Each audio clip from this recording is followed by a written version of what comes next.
Run, river, run, run through the hills. Run, river, run to the sea. Run, river, run to your place beneath the sun. Run, river, run over me. Hi, this is Jan Lewis. Welcome to be my guest. Today we have Meg Koch with us. She is the executive director of the Virginia Thurston Healing Garden Center in Harvard. Welcome. Thank you for having me today. You're welcome. I read about this. Do you advertise in Spirit of Change, or was it a newspaper article? Where are you? You've probably seen us in several things. Because the Healing Garden is the only freestanding cancer support center in Massachusetts. We receive clients from 175 towns and cities in the Commonwealth. So we often are in the Sentinel and Enterprise, or the Lowell Sun, or the local towns papers. Telegram and Gazette that might have been at Metro West. Yes. How long has the Healing Garden's been going on? We're so excited. This is our 20th year 20? since being founded. That's a long time. Were you the founder? No. Betsy Tyson Smith and Bill Thurston were co-founders. They founded it in 2000 in honor of Bill's wife, Ginny. Ginny had breast cancer, and she battled that for about 9 or 10 years before she passed away. And when she passed away, Bill decided that he had a cottage and a lot of land in Harvard, and he gave the cottage and 2 acres of land and some seed money, and said to Betsy, she was the psychotherapist that ran her support group, let's do something. Let's start a nonprofit and help support women with breast cancer. And then in 2012, we opened it up to everyone, men and women, caregivers, anyone affected by cancer. Oh boy, caregiver. All right. Yes. Now, Harvard. Is Harvard up, I'm trying to think, Route 70, 140? How do you? So we're right at the exchange of Route 2 and 495. Mm-hmm. So we're just, west of Boston.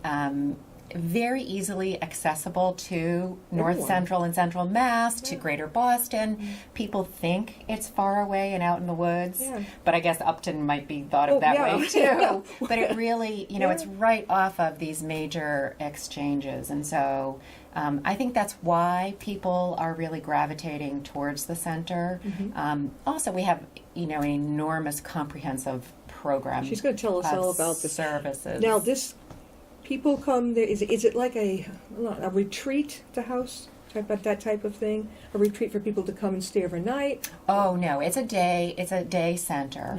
Yeah. We are not a medical facility. We really believe that patients should receive medical care at medical institutions for their cancer.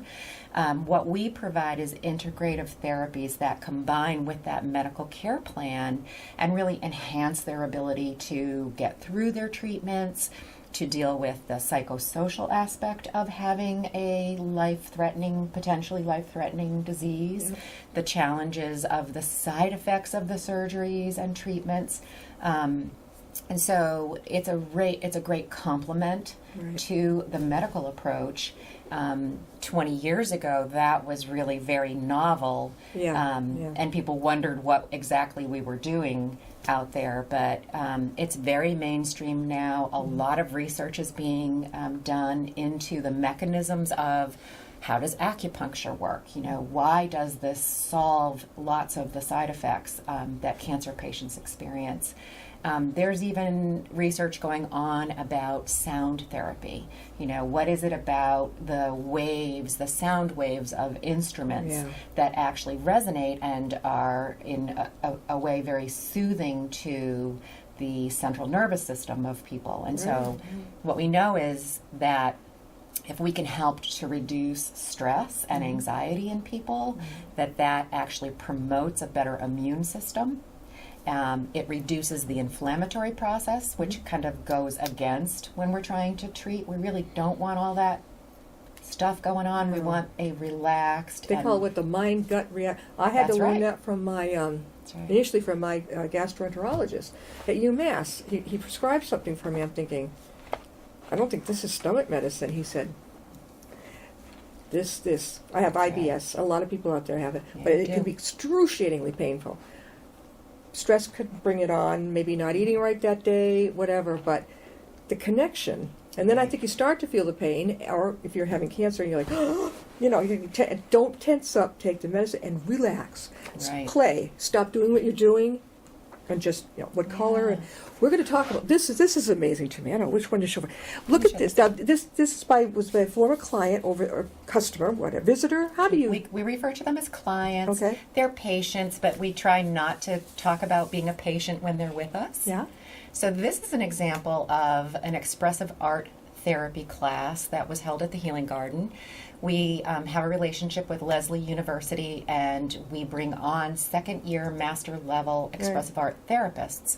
This was a program that Max, an intern that we had last year, designed, whereby he brought in our clients and asked them to paint on a blank canvas 3 separate occasions. Mm-hmm. And they first started with talking about the past. What was it like before you had the cancer?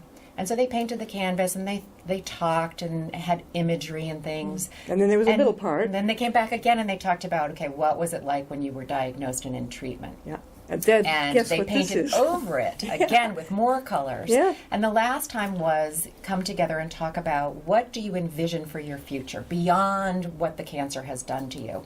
So this is a woman who, in the background, you can see all the dark and blackness that at one point this whole canvas was very eerily dark and scary. That's how she painted it. That's how she painted it. But the last opportunity that she came, she then added all this brightness and green and wings, tons of dots of stars. Acrylic. Right. Acrylic. I mean, I don't think I've ever seen anybody do acrylic. That was her idea. Yes. None of these people are artists. This is just really, truly someone expressing through the medium of art materials how they feel and getting a different perspective about how to look at, how to transcend what cancer is happening to, how that happens to We're them. fortunate to have the Dana-Farber, a branch of them up here in Milford, Mass. A satellite. And my husband's going there at this time. And they are really great. I began noticing immediately, like, okay, if this were me, just saying, I would be coloring, I would want to be everything, doodling. And so they have like a little kitchenette, and then they have like the tables, and they had some colored pencils, but I didn't see any. Where are the pages of the coloring books? So I have tons of that. So I began ripping them out, cutting them, and bringing them over and donating them. Nice. So people could see, hey, have fun. Take the lemon and make lemonade out of it. That's right. That's that mind-gut connection again. Right. Now we have another beautiful one. Oh, wait till you see. This is, what do you call it? Mixed media. Mixed media. What is this one, Meg? So we do a lot of what we call life weaving. And so in this particular instance, there was a whole host of materials that people could choose from. There were, yarns and knickknacks and all papers, and they could talk about what it felt like. And so you do this with elders a lot too. We give them sensory materials, and that jogs a memory. It either a smell reminds you of something, a color reminds you of something, an object reminds you. And so it allows us to move our minds from what you might be stuck on and focused on, which is fear about the upcoming chemotherapy you have to go through. But when we do life weavings, we weave in all these other sensory memories and things happening, and we can change the pattern of what we're focused on. I love so what it's a mindful meditation practice in art where you might find some relief just through the process of immersing yourself in an activity where you stop fretting and you're sort of spending time with your brain doing something different. And as you said, the brain sends signals all the way through our central nervous system, but those sensors are in our organs, they're in our gut. Our gut is processing and sending proteins and responses back up to the brain. So we know that we can really assist people through lots of different modalities of care. I love it. She has a little sign here that says, encourage your hopes, not your fears. Right. Now, she donated this to the Yes. Healing Gardens. Was she successful? Did she survive? Yes. Ah, see? Yes. The times are changing. My grandmother, back in the 60s, had nobody else has had cancer that I know of, but she had what's called almost a childhood leukemia. It came on fast. Right. And she was a deaconess up in Boston, and she was given basically around 9 months. Back then, they didn't have, we didn't even get to bring her home. We got a call one night. I think today she would have survived. Survival is increasing every year. The new modalities of care are, evolving weekly, monthly. Yeah. The scientists are learning so much so fast. So it's an exciting time as I think about now as compared to, 25 years ago I was doing cancer research, and the treatments and the surgeries were limited, and the survival was much more limited. Now, a new topic for all of us to be thinking about is the aging American population. The boomers! We're getting older. There's going to be a much larger population, Yep. and age is one of the top risk factors for getting cancer. Yep. So we're going to be looking at a lot of people who are living with this disease. Awesome. And how do we care for them? And I think the Healing Garden Cancer Support Center is the perfect model. Mm-hmm. And I wish it were everywhere so people really had access to this. How can they get a hold of you? So the Healing Garden you can find us on the internet at healinggardensupport.org. We have a website. There is a calendar there. You can download and see all the programs and services, the individual body work like acupuncture and massage and shiatsu that you can have, the group programs and classes. We also have 8 thematically different support groups. They meet twice a month with a mental health provider, either a social worker or a psychologist who helps run those groups. About half of all that we provide is free. Yeah. So you So just you don't have come. No, you just come. You get an hour-long intake with a social work director of integrative care who assesses your areas of distress, figures out what best things to recommend for you to try to start working on, solving. Support groups are free. About half of our group programs and classes are also free. But how many minutes away are you from this area, from Upton? It took me 20 minutes to get here. That's it? That's Did you go all. on 495? I did. I brought you in that way. Yes. So you're only 20 minutes? Yes. This is free, folks. You have yourself, or you have a relative or friend going through chemotherapy or any kind of cancer treatment. The Healing Garden Center in Harvard. Harvard sounds like a really good. Did you have someone in your family who had it? My maternal grandmother died of cancer. I did not know her. She passed away before I was born. I don't have anyone immediately in my family that's experiencing cancer, but I've been the executive director there for 7 years now, and we receive about 125 new patients every year, and we have ones that are still, that are with us for year after year after year as they're progressing with it. So at any one time, there might be 300 to 350 households that we're helping serve. And because we have the option to be able to spend time with people, it's not like going to the doctor's office and they have, a 10-minute get in, get out, get your diagnosis and your prescription. We develop relationships, and I know so many people. I know their story. I feel for them. I'm very much touched by this disease and all these people that I know. Have you heard and of I'm that? honored, One-to-one peer mentor. Yes. I signed up with that. There's a care you can be on. It's not like a pen pal, but it's somebody who's been there, done that. They have matched me with a caretaker who's probably been through this with her loved one. It can help me get through it. I've never been through this type of thing. I've seen somebody through hepatitis C, but it's a little different. Yes. That was pretty much cured. But this is different, and I'm grateful for that. So if somebody wants to come to the Healing Gardens, would they call first? Do they email you first? How do they do this? They can call, and they can also email Kelly at healinggardensupport.org. Kelly is our care coordinator. She receives all of the, inquiries. People also just drive up. They come for a visit, and we have 2 acres of gardens and landscape and access into 8 acres of the private residence that was Bill Thurston's. And so it's a beautiful Right now we have snow and, it's not garden time, but... How about in arts and crafts? Do you have that? You must have. Well, we have a whole host of beautiful art that has come from clients. We also have artists who run our expressive arts therapy classes, and we have pieces in particular from Candace Anderson, who was an artist in residence. So she did a lot of painting in the gardens with our clients. There's koi ponds, and so we have these beautiful koi fish paintings that are watercolors. And so it's also, because we're in all of these woodlands and gardens, it's really a beautiful location to come to, just to walk and get a sense of what the property and what the programs and facilities are like. So when you walk in the building, the main building, what do you see?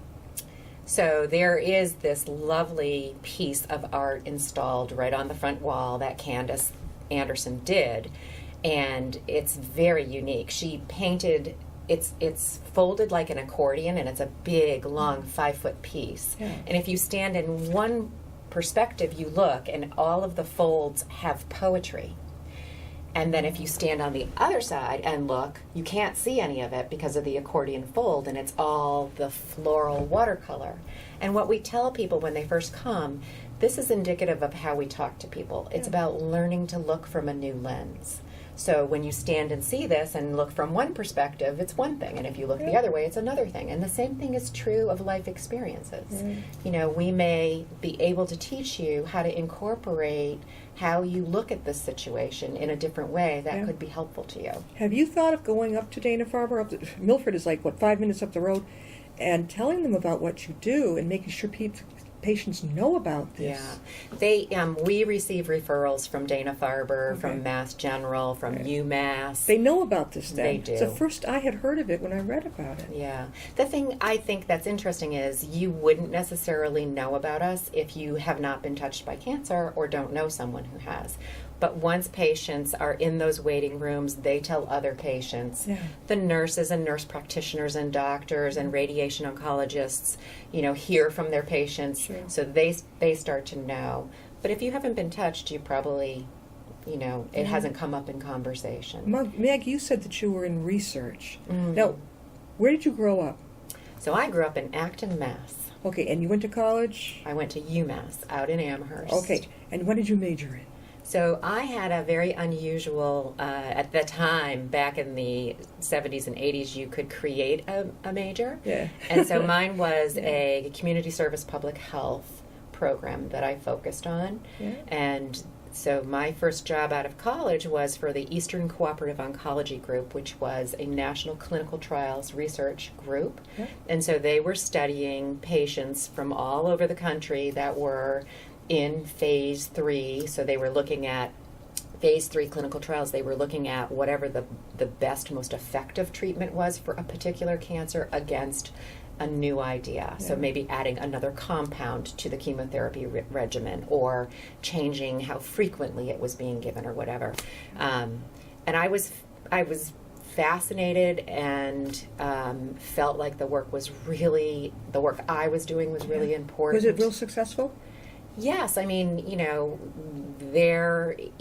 every year there were new findings and new studies that would be published about a new, more effective way to handle a cancer.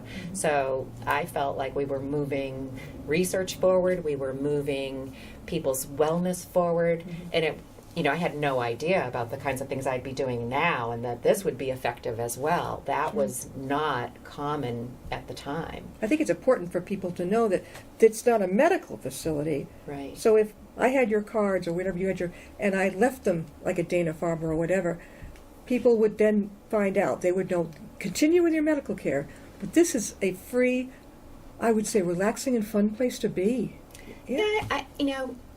Not necessarily relaxing and fun all the time. But it mixing can with be. Other people that are having it, right? It is. It's so an interesting fact I heard, isolation can be as bad for you as being obese or having heart disease.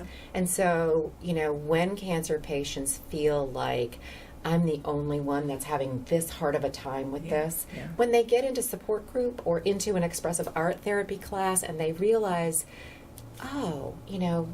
Sarah over here went through that 3 months ago, but she seems to be doing okay. Yeah. I guess I'm not the only one, and I maybe can make it. I can make it while it's this hard to get to 3 months from now when I'm going to be doing better. Yeah. So the community is a huge part of it. Yeah. You know, being with others who have that similar experience is really, really important and very helpful.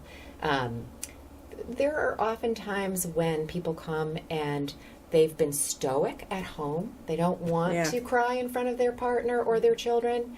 And the Healing Garden becomes a place where it's safe to be mad, sad, frightened, and to have people and to just let it all out and get that kind of support that we can give them so that they then go back home and feel like, okay, I have the tools to get through to next week, and I don't have to necessarily share this with the people I don't want to have to burden.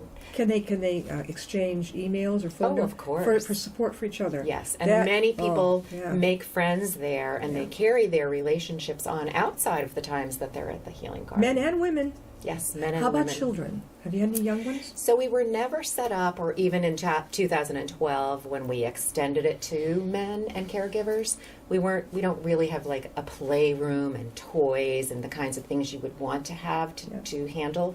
But we have had people come. A month ago, a young woman with a little 2-year-old in her arms came to the door and she said, I don't know where to go. I don't know how to do this.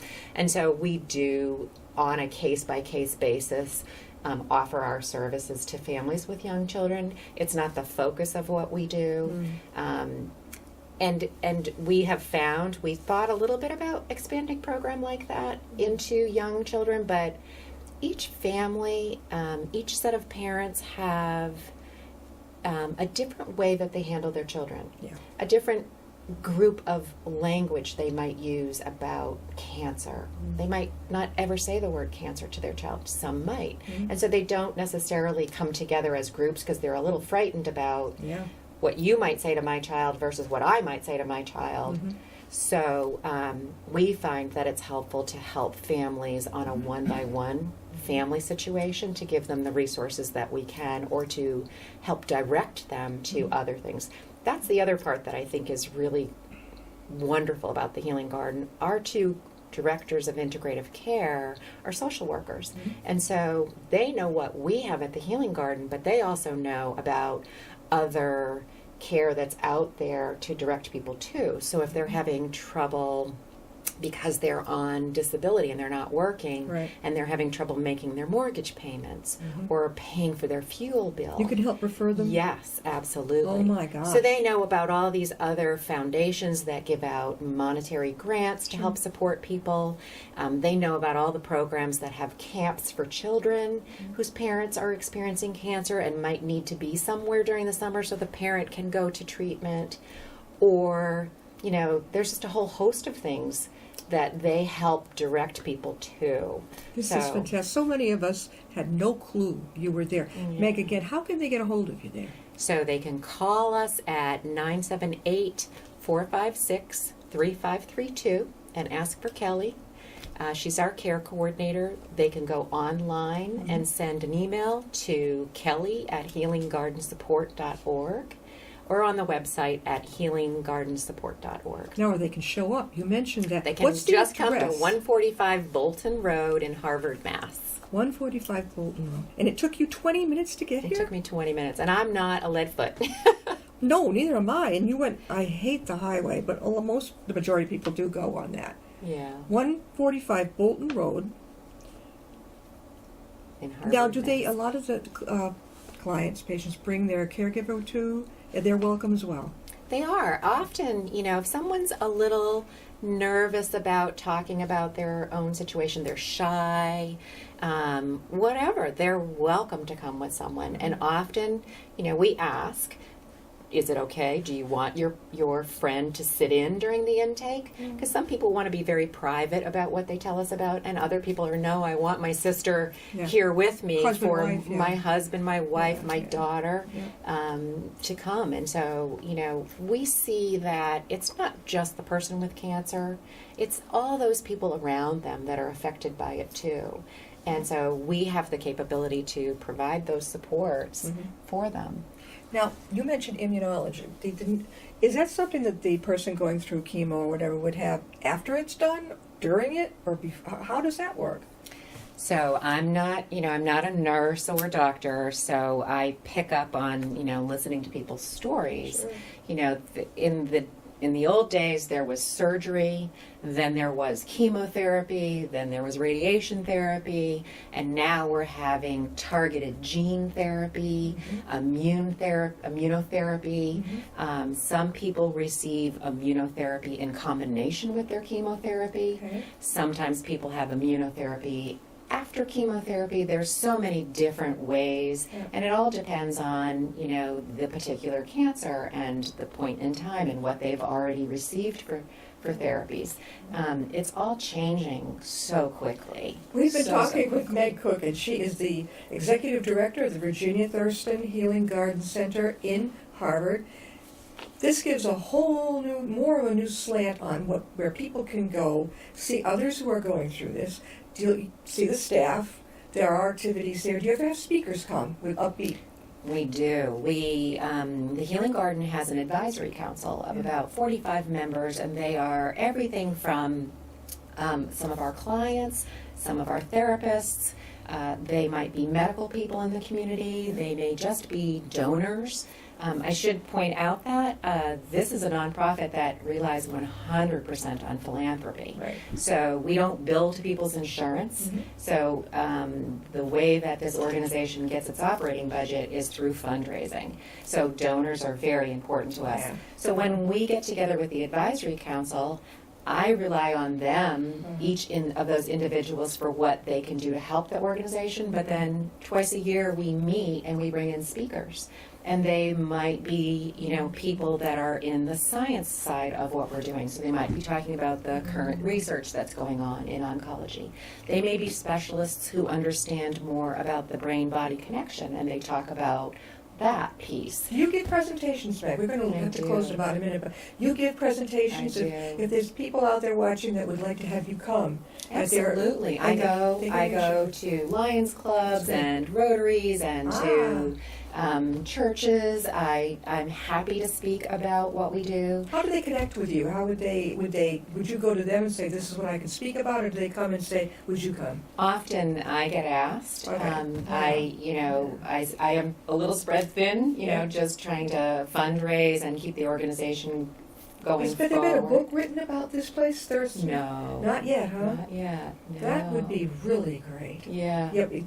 And then bring it back on. We have so many authors. I'll bring it on here and get them. We should do that. Hey, we're going to get you back again, okay?